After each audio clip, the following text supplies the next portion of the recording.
Hey guys, welcome back to my channel Formula Learning with Deepika. I hope you all are doing great. So without wasting your time, let's start our video on heat flow through a cylinder by conduction. For my previous video on compound resistance in series, you can check the link in the description box or you can click on the I button also. Let's start heat flow through a cylinder by conduction. So आप लोग जानते हैं कि heat exchanger में जो hot fluid या steam अपन पास करते हैं तो वो किसके थ्रू पास होती है, आपके सर्कुलर पाइप के थ्रू होती है। तो जो हॉट फ्लूइड रहता है वो ट्रांसफर करता है हीट को सबसे पहले inner surface of the pipe में, फिर उसके बाद में इनर सरफेस से वो जो हीट रहती है वो हीट ट्रांसफर होता है bye conduction through the pipe wall. जो पाइप की वॉल रहती है उसमें हीट ट्रांसफर होती है थ्रू कंडक्शन। तो कंडक्शन एक बहुत ही ज्यादा कॉम्प्लिकेटेड चीज है, इसलिए क्योंकि जैसे जैसे हीट ट्रांसफर होता रहता है वैसे एरिया में भी चेंजेस आते रहते हैं। तो स्टूडेंट कंसिडर कीजिए कि ये आपका एक होलो सिलेंडर है, ठीक है। तो जो हीट फ्लो हो रही है वो कहाँ से, यहाँ से इनसाइड से आउटसाइड की तरफ आपकी हीट फ्लो हो रही है। तो यहाँ का जो टेम्परेचर है आपका कैसा है, हॉट है, तो बाहर का टेम्परेचर कैसा है आपका, लो टेम्परेचर है। तो इनसाइड से आउटसाइड की तरफ आपका हीट फ्लो हो रहा है। और यहाँ पर आपको कंसिडर कीजिए कि आपके पास में एक थीन सिलेंडर है। इस पाइप के जो बीच में, ये जो आपका पाइप है, पाइप के बीच में आपका थीन एक सिलेंडर है लगा हुआ, या एक थीन सेक्शन भी बोल सकते हो। तो नाउ इसकी जो थर्मल कंडक्टिविटी रहती है, मीन थर्मल कंडक्टिविटी जो रहेगी इसकी, वो सिलेंडर की आप डिनोट करते हो km से। थर्मल कंडक्टिविटी को आप डिनोट करते हो km से, मीन थर्मल कंडक्टिविटी। और जो टेम्परेचर रहता है इनर सरफेस का, ये इनर सरफेस वाला टेम्परेचर है, इसको T1 से डिनोट किया है। और जो आउटसाइड का टेम्परेचर है उसको T2 से डिनोट किया गया है। जो थिन सिलेंडर है उसका रेडियस, जो मैंने बताया थिन सिलेंडर है, इसका रेडियस क्या है, R है। और जो थिकनेस है इस थिन सेक्शन की, इस थिन सेक्शन की जो थिकनेस है वो कितनी है आपकी, dr है। और जो रेडियस है इनर वॉल का, ये जो इनर वॉल है, इनर वॉल का जो रेडियस है वो है आपका r1, और जो आउटर वॉल है उसका रेडियस है r2। और इस सिलेंडर की जो लेंथ होती है, लेंथ, उसको अपन ने डिनोट करा है n से। तो जो हीट फ्लो होती है, तो जो रेट ऑफ हीट ट्रांसफर रहेगा, इसमें जो हीट फ्लो करवाएंगे तो रेट ऑफ हीट ट्रांसफर रहेगा, उसको कैसे लिखते हैं, इस तरीके से लिखते हैं, Q equals to minus k dt upon dr, ठीक है। और 2 पाई rn जो रहेगा आपका वो क्या रहेगा, एरिया रहता है, ठीक है। तो 2 पाई rn is the area of the heat surface that is the interior of the cylinder. तो जो मीन सरफेस एरिया रहेगा उसको am से डिनोट कर सकते हैं। जो टोटल मीन सरफेस एरिया रहेगा उसको किससे डिनोट कर सकते हैं, am से डिनोट कर सकते हैं। अब जो आपकी फर्स्ट इक्वेशन है उसमें क्या करिए कि वेरिएबल सच एज रेडियस और टेम्परेचर जो रहेंगे वो वेरी करती हैं। टेम्परेचर और जो रेडियस है इसका सिलेंडर का वेरी कर रहा है, इसलिए इसको इंटीग्रेट करने की जरूरत पड़ेगी। तो इस इक्वेशन को रीअरेंज करके इस फॉर्म में आप लिख लीजिए, दैट इज जो dr रहेगा उसको इधर ट्रांसफर कीजिए, q को इधर ट्रांसफर कीजिए। तो dt अपॉन dr, जो रेडियस रहेगी उसको नीचे लेके गए, dr upon r equals to minus 2 pi n k dt upon में q। dr को सिंपली कुछ नहीं करा है, क्या किया अपन ने, dr को उस साइड लेके गए, q को इस साइड लाए हैं, और जो r है इसका रेडियस उसको नीचे लेके आए। तो dr upon r equals to minus 2 pi n k dt upon में q। तो ये आपकी सेकेंड इक्वेशन होगी। तो अब इसको इंटीग्रेट करेंगे तो जो रेडियस आपकी वेरी कर रही है कैसे, r1 से r2 में, जब टाइम क्या है आपका t1 से t2 हो रहा है।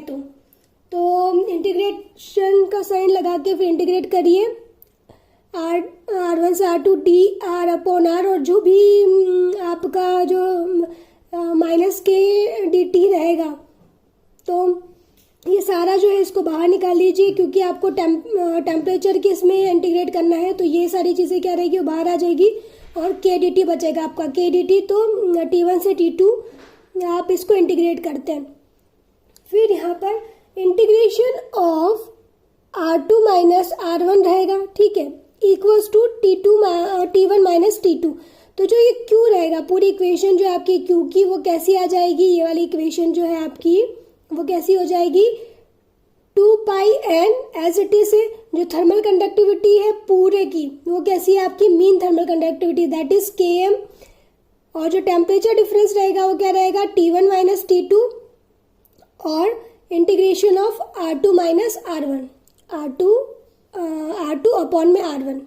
ठीक है, इंटीग्रेशन जब माइनस में रहता है तो कैसा रहेगा आपका, डिवाइड में आ जाता है, ये इंटीग्रेशन ऑफ R2 अपॉन में R1।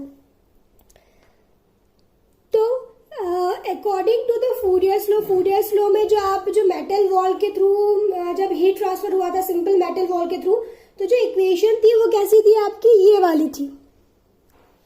कैसी थी, ये वाली थी, Q equals to Km that is the mean proportionality constant into mean area into temperature difference upon में L क्या थी आपकी, थिकनेस थी।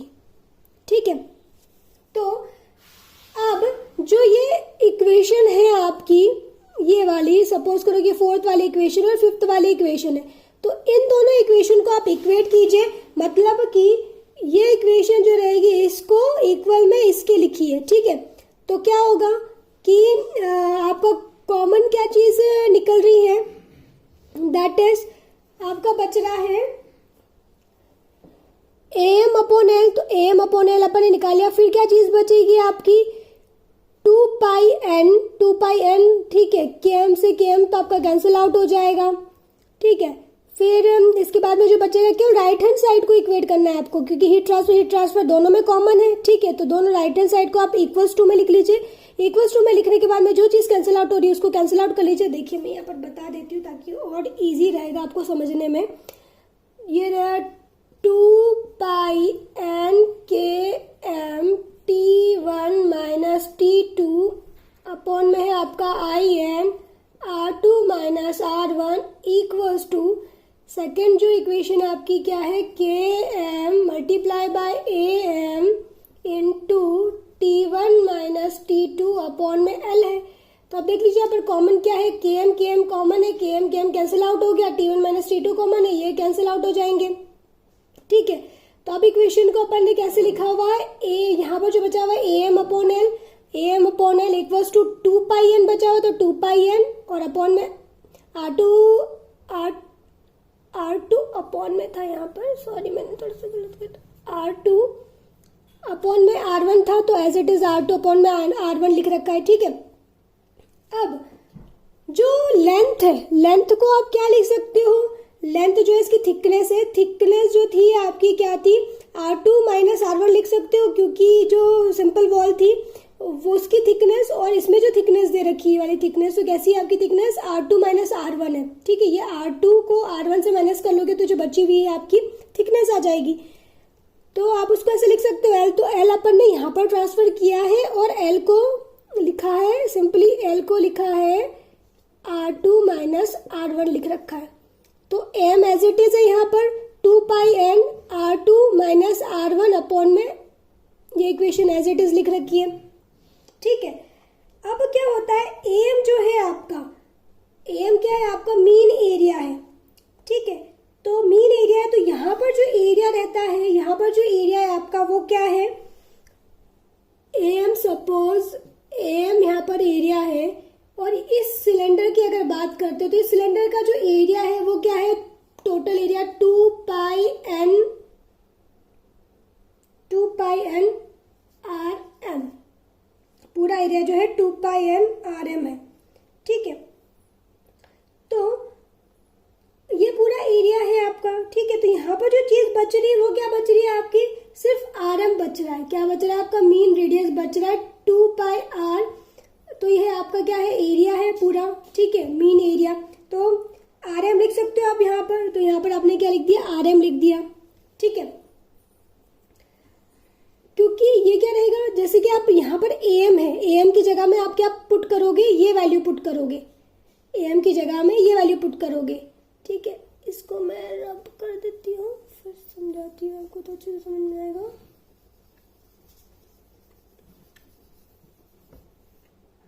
ये जो आपकी इक्वेशन है AM की जगह आपने क्या रखा है यहाँ पर 2 पाई RM N। ठीक है, इक्वल्स टू ये वाली इक्वेशन पूरी। तो यहाँ पर 2πn जो रहेगा, यहाँ पर भी 2πn है, तो 2πn से 2πn कैंसिल हो गया, जो बचा हुआ है आपका क्या rm है। तो rm एज इट इज यहाँ पर लिख रखा है, और फिर आपने लिख रखा है जो बची हुई चीज़ है r2 माइनस r1 और in r2 अपॉन r1। तो जो इंटीग्रेशन है आपका, इंटीग्रेशन ऑफ r2 अपॉन में r1, तो इंटीग्रेशन को अपन लॉग में लिखेंगे तो कैसा हो जाएगा आपका r2 minus r1 2.303 log r2 upon में r1। तो ये आपकी फाइनल इक्वेशन आ गई है, ठीक है। तो अब क्या होता है कि जो rm है आपका, rm क्या है, it is called as the logarithmic mean radius. जो rm है उसको क्या बोलते हैं, लॉगरिथमिक मीन रेडियस बोलते हैं, ठीक है। तो जो लॉगरिथमिक मीन रहता है वो कैसे रहता है, लेस कन्वीनियंट होता है than that of the arithmetic mean. तो जो अरिथमेटिक मीन जो रहता है वो ज़्यादा एक्यूरेट रहता है if the tube is thin walled. अगर थिन वॉल्ड हुई तो आपका जो अरिथमेटिक मीन रहेगा वो ज़्यादा एक्यूरेट रहता है। तो देखो क्या होता है कि आपकी वैल्यू अगर r2 अपॉन में r1 जो है वो 3.20 से अगर कम आ रही है तो आपकी जो वॉल रहेगी वो कैसी रहेगी, थिक रहेगी, वॉल थिक रहेगी। और जो r2 अपॉन में r1 है उसकी वैल्यू लेस देन 1.5 आ रही है, तो जो वॉल रहेगी वो कैसी रहेगी, आपकी थिन रहेगी, ठीक है। तो ये चीज़ें हैं। अगर आपका r2 अपॉन में r1 लेस देन 3.203 है तो ठीक आप ऐसे कंसिडर कर सकते हो कि आपका जो सरफेस है या जिससे भी आप हीट ट्रांसफर करवा रहे हो तो वो वॉल जो है बहुत ज़्यादा थिक है। अगर 1.5 से लेस देन आती है तो जो सरफेस से आप हीट फ्लो करवा रहे हो वो कैसी है, आपकी थिन है। That's all for today. Thank you for watching. I hope you are liking my videos. If you like my videos, then subscribe to my channel and share my videos as much as you can with your friends and family members. Stay safe and healthy. Bye bye. Take care.